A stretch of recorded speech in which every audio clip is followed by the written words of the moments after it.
Hoy en canalum.es les hablaremos de la tercera semana cultural del Aula Senior. También hemos asistido al homenaje al fallecido profesor Jesús López Amor. Y en la entrevista del día hablaremos de reproducción asistida. ¡Comenzamos! Bienvenidos a canalum.es. Hoy vamos a comenzar hablándoles del Aula Senior, que celebra su tercera semana cultural. Nosotros hemos ido y esto nos han enseñado. El Aula Senior celebra su tercera semana cultural, que en esta edición está dedicada a la ciencia. La tercera semana cultural del Aula Senior este año la hemos enfocado a la cultura científica y sobre todo pues a lo que es a la ciencia al servicio de la naturaleza. Entonces hay tres conferencias, una que trabaja la bioética, otro la neurología y otro la nutrición, con el fin pues de que nos pongan al tanto los mejores investigadores que tenemos en la Universidad de Murcia de sus proyectos de investigación y los últimos avances científicos de una forma divulgativa, pero bueno, para que los alumnos de Aula Senior no solamente tengan las actividades regladas del día a día, sino también un punto de vista actual de los temas que más nos preocupan. Una de las conferenciantes ha dado una explicación neurológica al mindfulness. Pues voy a hablar de la imagería mental positiva, cómo hay que pensar en positivo para que todo funcione bien y cómo el cerebro es capaz de imaginar no solamente la realidad, sino una realidad inventada que puede ser positiva o negativa. Normalmente, si alguien ha tenido un episodio triste o un fracaso o que ha ido a la guerra, entonces después tiene ideas que reverberan y que además son negativas. Entonces lo mismo puede ocurrir inventando y recreando en el cerebro ideas positivas para el bienestar, para sentirse bien y ser más feliz. Además, se han organizado una obra de teatro y un recital poético gracias a la colaboración de las asociaciones universitarias Rector Sabater y Saavedra Fajardo. Y ahora les hablamos del homenaje que se ha rendido al fallecido profesor Jesús López Amor. Una placa conmemorativa ha sido uno de los actos organizados. Hay muchos logros que relatar, por decir solo unos pocos, y por un poco de orden cronológico. Primer director de la Escuela de Práctica Psicológica del año 95 al 99, una iniciativa pionera en psicología, gestada en la etapa del decanato de Concha López Soler, y a la que Jesús, como director, supo darle un fructífero impulso, integrando en la formación de la psicología aplicada al mundo académico universitario y al profesional, representado por nuestro Colegio Oficial de Psicólogos de la región de Murcia. O ya como decano de la Facultad de Psicología, desde 1999, con el desarrollo del Servicio de Psicología Aplicada, o el de Instrumentación Psicológica, o la inauguración y puesta en marcha del nuevo edificio de la Facultad en 2007, la creación y puesta en marcha de los estudios de logopedia en 2006, el diseño de los grados en Psicología y Logopedia en 2008 y de los 3 nuevos másteres oficiales en 2009, todo dentro del nuevo marco del Espacio Europeo de Educación Superior, o la adscripción del grado de Psicología a la rama de Ciencias de la Salud.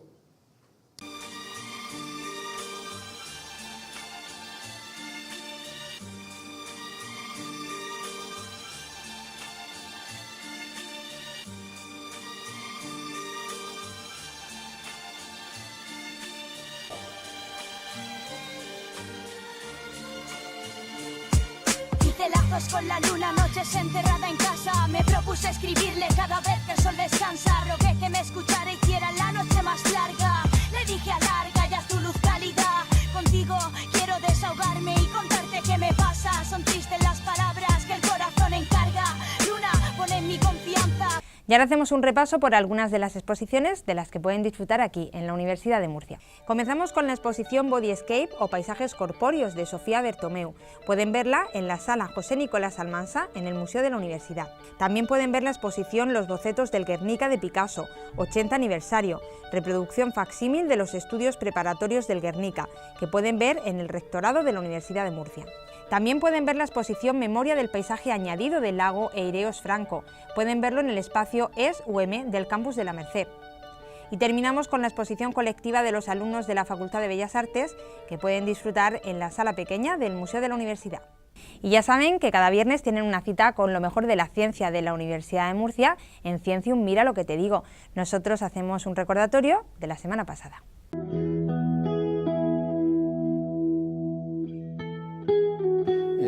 ¿Cuál sería la aportación de usted, de su grupo de investigación, de mayor importancia dentro de su carrera investigadora en este ámbito de la disciplina? Bueno, vamos a ver. Es que decir de mayor importancia no es fácil de calificar porque depende para quién o para qué. Es decir, de lo que a mí más me ha satisfecho. Es decir, donde uno cuando hace un trabajo dice, pues ha quedado redondo. No sé, digamos, trasladado a la utilidad práctica hasta dónde puede llegar, pero de lo más redondo que yo me ha gustado ha sido el desarrollo de los sistemas inteligentes de calibración en absorción atómica y la conjunción de la transformación de Fourier con los sistemas de bombas peristálticas.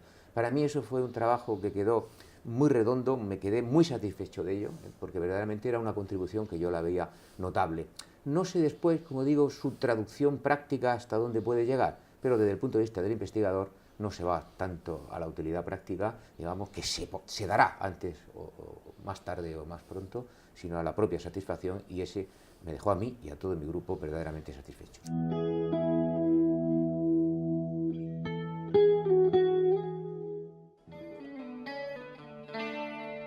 La Facultad de Filosofía ha acogido un congreso sobre biología y ciencias cognitivas, un evento que ha reunido a docenas de alumnos. Bueno, es un congreso que se realiza de una edición anual, es sobre filosofía de las ciencias, filosofía de la biología y ciencias cognitivas. Y lo que nos interesa es abordar los fundamentos biológicos de las ciencias, en especial de la biología y de las ciencias cognitivas, hacer una reflexión filosófica sobre todo aquello que sustenta nuestro debate de día a día en cuestiones de biología y psicología o ciencias cognitivas. La filosofía fundamentalmente puede ayudar a revisar las bases epistémicas de cada uno de los campos de estudio y además a ayudarnos a adivinar o a hilvanar cuáles serían las apuestas ontológicas que cada uno hace en su ciencia respecto a posturas opuestas. En el caso de la biología se habla mucho de genética y de epigenética, de macroevolución, de microevolución. En ese caso particular, la filosofía tiene mucho que decir, nos ayuda a tomar una postura que nos permite responder mejor cierto tipo de preguntas enfrascadas dentro de uno de estos dos polos de debate. Hola, me llamo Miguel Ángel Botella y estudié la carrera de Ingeniería Superior en Informática en la Facultad de Informática en la Universidad de Murcia. Actualmente trabajo como ingeniero de simulación en el equipo de Fórmula 1 Caterham.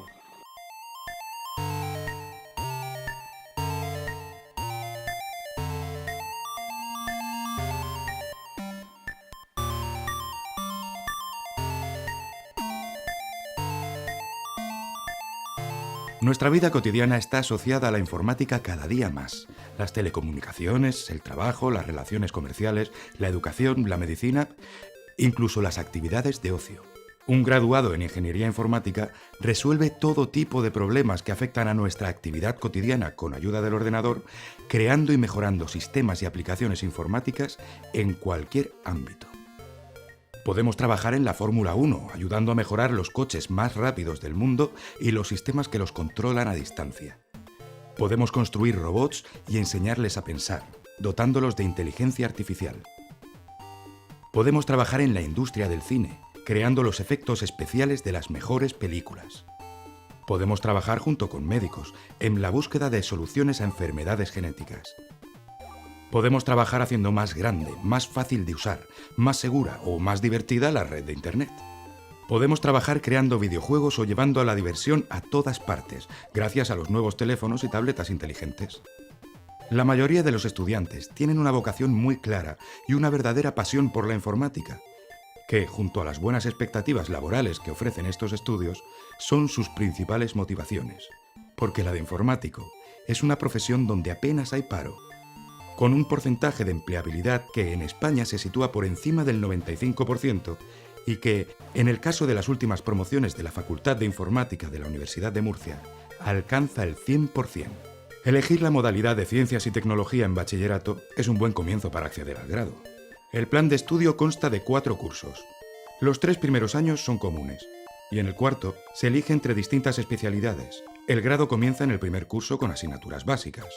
Continúa con 2 cursos completos con asignaturas propias de informática. A continuación, se puede elegir una de las 5 especialidades ofertadas.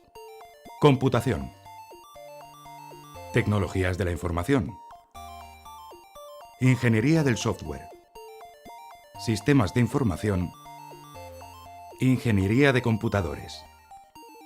Además, te ofrecemos la posibilidad de estudiar la doble titulación de Matemáticas e Informática. Esta se estructura en 5 cursos con entre 12 y 13 asignaturas por curso. La Facultad y la Universidad de Murcia disponen de multitud de servicios y actividades de ocio y tiempo libre que complementan la formación académica. Deportes, idiomas, clubes de teatro, fotografía, lectura, etc. La Escuela de Verano de la Facultad de Informática de la Universidad de Murcia presenta de forma amena, divertida y muy práctica las diferentes áreas que se estudian en la carrera. Los posgraduados pueden cursar el máster en Nuevas Tecnologías en Informática y el doctorado en Informática, que cuenta con la mención hacia la excelencia.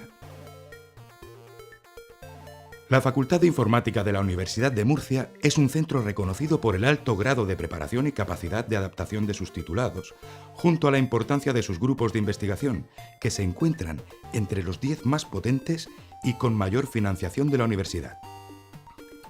Más del 80% del profesorado de la Facultad de Informática de la Universidad de Murcia es doctor, con gran experiencia en la formación de profesionales en informática a los que hoy encontramos desempeñando su labor en las empresas más importantes del sector informático. Un graduado en informática dispone de muchas salidas profesionales, tanto en empresas del sector como en los departamentos de informática de todo tipo de negocios, aunque muchos titulados crean su propia empresa. Además de las opciones laborales en muchos ámbitos, es posible seguir una carrera investigadora, colaborando con los grupos de investigación de la Facultad de Informática de la Universidad de Murcia para desarrollar la informática del futuro. Hola, soy Emma, estudié Ingeniería Informática en la Facultad de Informática de la Universidad de Murcia y soy la responsable del Centro de Excelencia de Business Intelligence de Capgemini en Murcia. Hola, me llamo Jorge, estudié Informática de Sistemas en la Universidad de Murcia y soy consultor de comercio electrónico en Inforges. Hola, mi nombre es Félix Gómez Marmol y estudié Ingeniería Informática en la Facultad de Informática de la Universidad de Murcia. Ahora mismo trabajo como investigador senior en NEC Laboratories Europe, en Heidelberg, Alemania.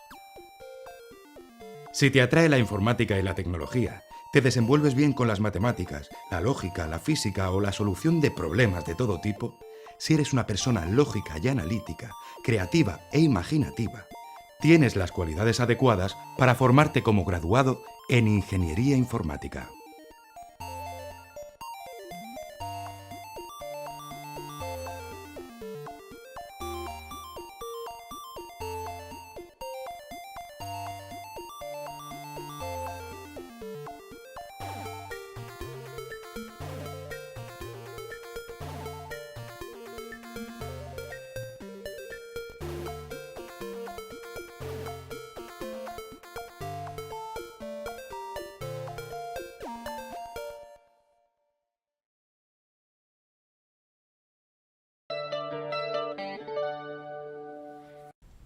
Continuamos en canal9.es y vamos a hablarles de reproducción asistida, un tema muy de moda y muy actual. Lo vamos a hacer con Pilar Coy, que es profesora de Fisiología de la Universidad de Murcia. Muy buenas, Pilar. Hola, buenos días. Y que ha realizado y ha conseguido, como ahora veremos, grandes hallazgos en el campo de la reproducción asistida. Lo primero, Pilar, la reproducción asistida, lo comentábamos antes, es un tema pues que siempre está de moda, pero hoy en día, por las circunstancias de la vida moderna, y la sociedad actual que tenemos, está todavía más de moda. ¿Qué modalidades de reproducción asistida o qué técnicas existen actualmente? Bueno, pues son muy numerosas. Como tú dices, está muy de moda hoy en día pues por el ritmo de vida que se lleva, sobre todo en la sociedad occidental, en el que cada vez se retrasa más la edad de la maternidad, y entonces, conforme las mujeres sobre todo pues van siendo mayores, es más difícil tener óvulos sanos, y por eso se recurre a estas técnicas. Pero bueno, también hay otras muchas causas, y entre las más conocidas probablemente será la fecundación in vitro, que es algo que todo el mundo sabe, ¿no?, que consiste en la unión de un óvulo y un espermatozoide en una placa de Petri en el laboratorio. Pero también dentro de las técnicas de reproducción asistida pues Se incluye, por ejemplo, la inseminación artificial, la criopreservación de ovocitos en caso de personas que quieren conservar su material genético porque van a ser sometidas a un tratamiento de quimioterapia porque tienen cáncer. Se incluyen también las inducciones hormonales para favorecer la ovulación o para regular el ciclo. En fin, que hay una amplia gama de estas técnicas y dependiendo del problema pues se usa una u otra. Pilar, habéis realizado un hallazgo importante que mostráis en un artículo que habéis publicado en una importante revista científica, en el que habéis encontrado algunos motivos por los que los nacimientos con reproducción asistida son menos seguros que los que son producidos por una concepción natural. ¿Cuáles serían esos motivos? Cuéntanos un poco. Bueno, lo que ocurre es que cuando se utiliza una técnica de reproducción asistida, sea la que sea, se está introduciendo un factor externo en el proceso reproductivo en cualquiera de sus etapas. Entonces, aunque los embriones y los gametos también tienen una enorme capacidad de adaptación y cuando los sometes a situaciones de estrés pueden sobrevivir y conseguir desarrollarse y llegar incluso a término, en el caso de que sea un nacimiento tanto de un animal, que es el campo en el que yo más trabajo, como de un niño, pues como decía, aunque a pesar de que tienen plasticidad, una gran plasticidad, no hay duda de que esta situación de estrés causa alteraciones en estos embriones que luego pueden tener consecuencias durante la vida adulta. Entonces, lo que nosotros hemos hecho ha sido intentar disminuir un poco ese estrés al que son sometidos, simplemente con un abordaje muy simple y muy lógico, que consiste en que en vez de utilizar los suplementos de proteínas que se añaden a los medios de cultivo, por ejemplo, cuando pones en contacto un óvulo con un espermatozoide para que se fecunden, o cuando maduras un óvulo, o cuando pones un embrión para que se desarrolle, en esos medios de cultivo, en vez de añadir fuentes de proteicas no artificiales, pero por ejemplo la albúmina sérica recombinante, que es la que se suele utilizar, nosotros hemos ido a la fuente, al origen, donde está el fluido natural en el que esos procesos ocurren, es decir, hemos ido a la trompa de falopio o al útero a coger una muestra de esos fluidos y a ponerlos en la placa de Petri. De manera que los embriones que están creciendo o los espermatozoides y óvulos que están en el proceso de fecundación tienen lugar en unas condiciones más naturales, más próximas al entorno natural.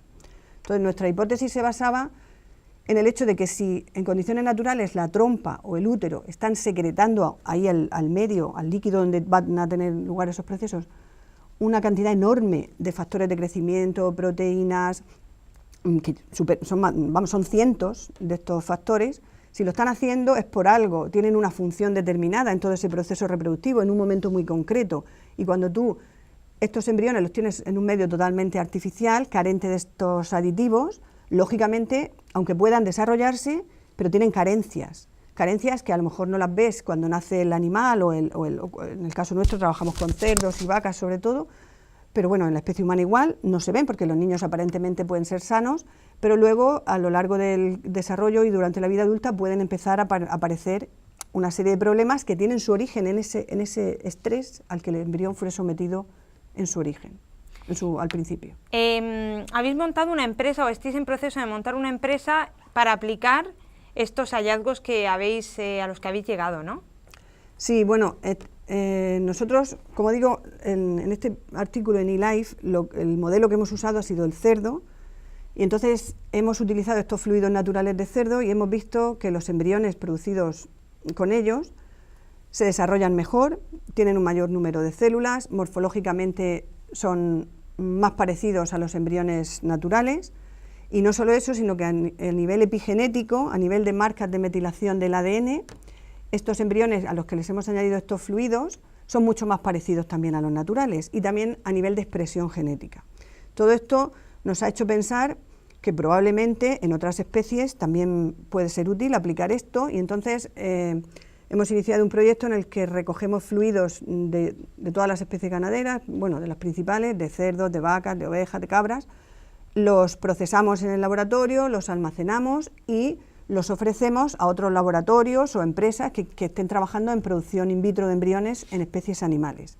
Y por otro lado, estamos en contacto con clínicas de reproducción asistida humana para intentar empezar el proceso de trasladar estos hallazgos a la especie humana y ver si se pueden recoger, bueno, ya hemos recogido de hecho algunas muestras de fluidos naturales de personas, de mujeres, se tienen que almacenar en un biobanco, en el biobanco de la región de Murcia, porque esto es así, es una cuestión legal, ¿no?, que hay que hacerlo así, pero queremos ver en el futuro si después de caracterizar esos fluidos y estudiarlos pueden ser útiles para ser añadidos a los medios de cultivo de mujeres que acuden a clínicas de reproducción asistida con un problema, y que en este caso pues una posible solución a ese problema podría ser un medio de cultivo más sano o más ecológico, podríamos decir, o más natural.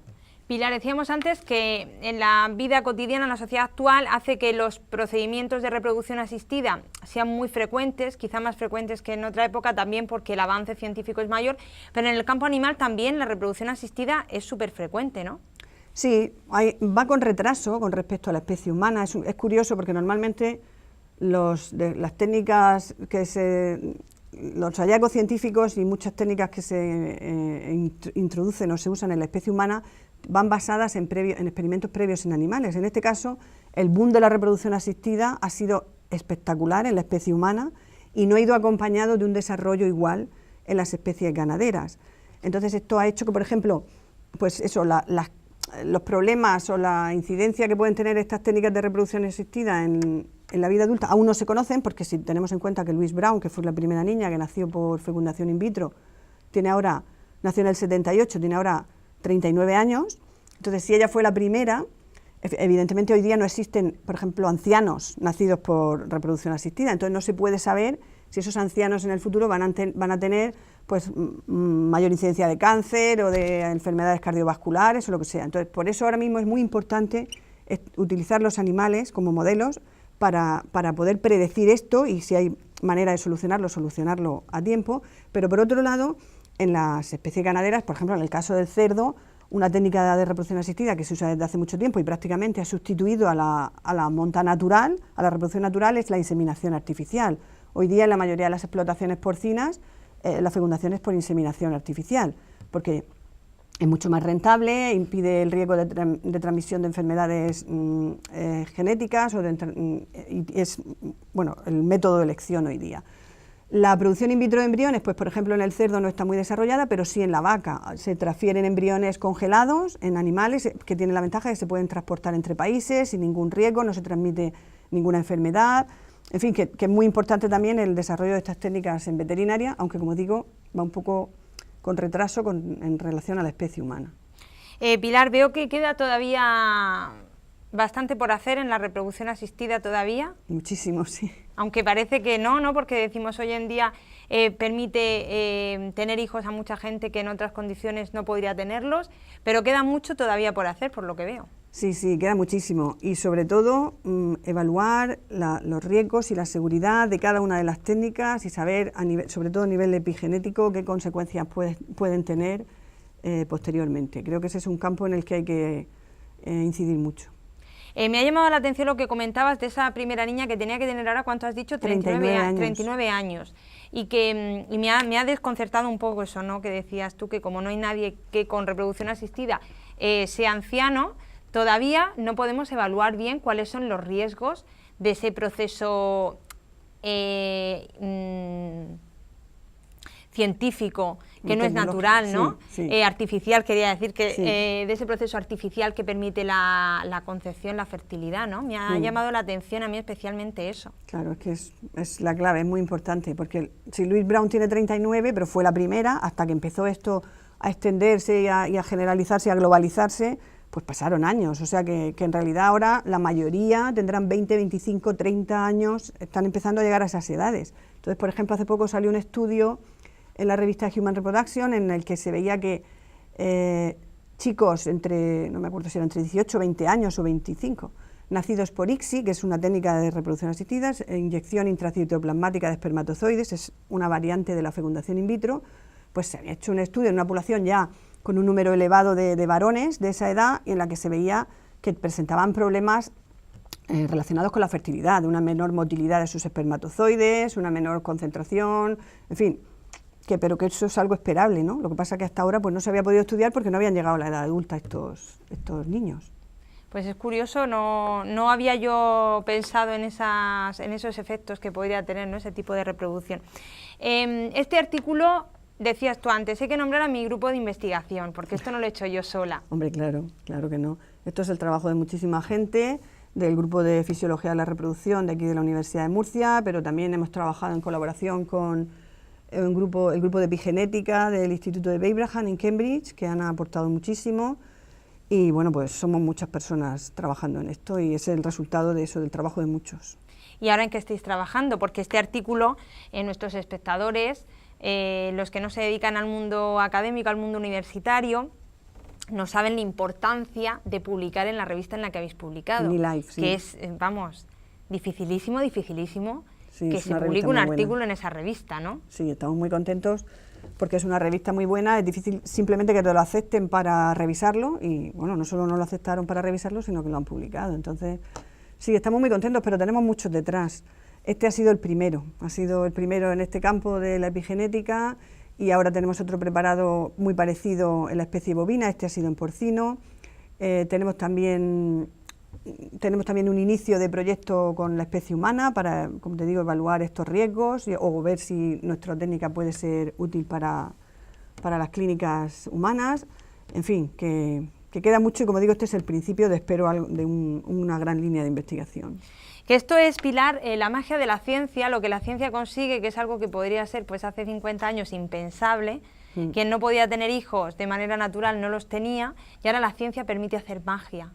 Sí. Porque es como magia, ¿no? Podemos llamarlo. Muchísimas gracias, Pilar. Nada, a ti. Por estar con nosotros, enhorabuena. Muchas gracias. Por esta publicación de este artículo, a ti y a todo tu grupo de investigación. Y ya, pues tienes aquí una cita con cada artículo que vayas publicando sobre este tema para ir poniéndonos al día, ¿vale? De acuerdo, muchas gracias. Bueno, pues nosotros volveremos mañana aquí con más actualidad, con más universidad. No se quejarán ustedes que tenemos temas súper variados de ciencias, de letras, de reproducción asistida, bueno, de 1000 cosas que intentamos acercarles cada día para que pasen un buen rato y aprendan, ¿no? Que yo siempre lo digo, yo estoy aprendiendo muchísimo, Pilar, con este programa, no te lo puedes tú ni imaginar, es verdad.